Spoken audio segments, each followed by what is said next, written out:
मी राजकारणामध्ये अपवादानं आलो, अपघातानं आलो. एखादा अपघात होतो आपल्याला माहित नसतं, तसं मी राजकारणामध्ये अपघातानं आलो.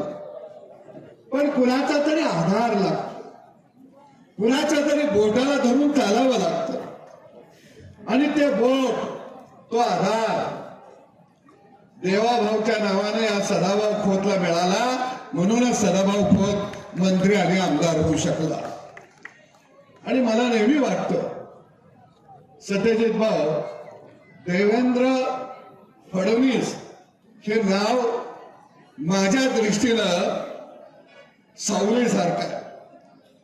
त्यांचं नाव फडणीसच्या जाग्यावर जर देशमुख पाटील असतं तर सदाभाऊ कदापि हे आमदार झाला नसता. ते आडनाव फडणीस होतं, म्हणूनच सदाभाऊ या राज्यामध्ये आमदार होऊ शकला.